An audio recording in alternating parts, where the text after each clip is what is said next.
Hi friends, welcome back to my channel. ఈరోజు మన ఛానల్లో పచ్చి కొబ్బరి ఉంటే చాలండి. ఒక పచ్చి కొబ్బరి శనగపప్పుతో మనకి ఇంట్లో ఏమీ కూరగాయలు లేనప్పుడు చాలా ఈజీగా లంచ్ టైంలో ఫాస్ట్గా కర్రీ చేయాలన్నా ఇలా ప్రిపేర్ చేసుకోండి. రైస్లోకైనా చపాతీలోకైనా వేసుకొని తిన్నట్లయితే 4 ముద్దలు ఎక్కువే తింటారు ఫ్రెండ్స్.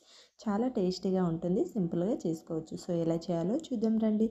దీనికోసం నేనైతే 1/2 కప్ వరకు శనగపప్పుని ఒక బౌల్లో యాడ్ చేసి హాఫ్ అన్ అవర్ పాటు నానబెట్టి తీసుకోవాలి. దీంట్లో కొంచెం వాటర్ యాడ్ చేసేసుకొని మూత పెట్టి హాఫ్ అన్ అవర్ పాటు పక్కన పెట్టేసుకోవాలి. హాఫ్ అన్ అవర్ తర్వాత చూపిస్తున్నాను. చక్కగా శనగపప్పు అనేది నానిపోయిందనమాట. ఇలా నానిపోయిన శనగపప్పుని ఒక గిన్నె తీసుకొని గిన్నెలోకి యాడ్ చేసేసుకోవాలి.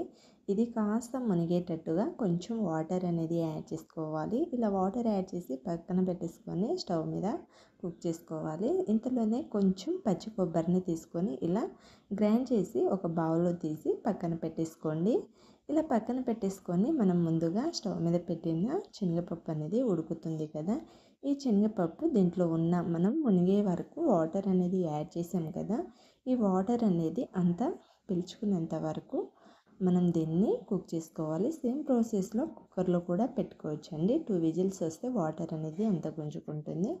సో నేనైతే ఇలా గిన్నెలో చూపిస్తున్నాను. నెక్స్ట్ టైం కుక్కర్లో కావాలి అంటే చూపిస్తాను వీడియో. సో ఇలా వాటర్ అనేది సపరేట్ అయ్యేంత వరకు కంప్లీట్గా మనకి వాటర్ అనేది గుంజుకునేంత వరకు కుక్ చేసుకొని తీసుకోవాలి. ఇలా ఉడికిందా లేదా అనేది ఒకటి కట్ చేసి చూడండి. శనగపప్పు చక్కగా ఉడికిందండి నాకైతే.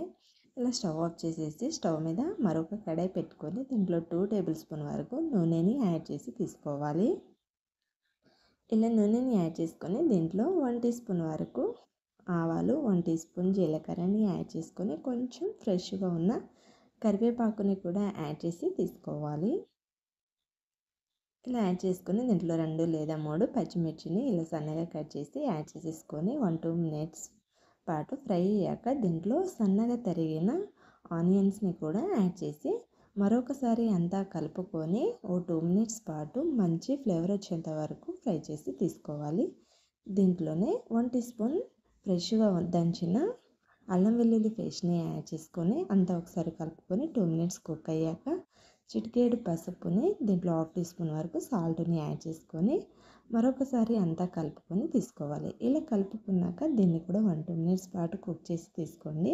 ఇలా కుక్ అయ్యాక దీంట్లోకి ముందుగా గ్రైండ్ చేసి పెట్టుకున్న పచ్చి కొబ్బరిని, 1 టీ స్పూన్ కారాన్ని, 1 టీ స్పూన్ ధనియాల పౌడర్ని యాడ్ చేసుకొని అంతా మరొకసారి కలుపుకొని తీసుకోవాలి. సో ఇలా కంప్లీట్గా కలుపుకున్నాక ముందుగా ఉడికిపెట్టి తీసుకున్న శనగపప్పుని యాడ్ చేసుకోవాలి. ఇలా శనగపప్పు అనేది కంప్లీట్గా యాడ్ చేసుకొని మరొకసారి అంతా కలుపుకొని దీన్ని సిమ్లో 2-3 మినిట్స్ పాటు కుక్ చేసి మరొకసారి అంతా కలుపుకొని స్టవ్ ఆఫ్ చేసేసుకోవాలి. ఇలా స్టవ్ ఆఫ్ చేసేసుకొని సర్వ్ అవుట్ చేసుకొని చపాతీలోకైనా రైస్లోకైనా దేంట్లోకైనా తిన్నట్లయితే టేస్ట్ అనేది చాలా బాగుంటుంది ఫ్రెండ్స్. చాలా సింపుల్గా తక్కువ టైంలో కూడా మనం ఈ కర్రీని ప్రిపేర్ చేసుకోవచ్చు. సో ఈ టేస్టీ రెసిపీని తప్పకుండా ఇంట్లో ఒకసారి మీరు ట్రై చేయండి. ట్రై చేస్తే మీకు ఎలా కుదిరింది అనేది కామెంట్ చేయండి ఫ్రెండ్స్. ఇలాంటి మరిన్ని టేస్టీ రెసిపీస్ కోసం మన ఛానల్ని తప్పకుండా సబ్స్క్రైబ్ చేసుకోండి. వీడియో నచ్చితే ఒక లైక్ చేయండి, అందరికీ షేర్ చేయండి friends. Thank you for watching.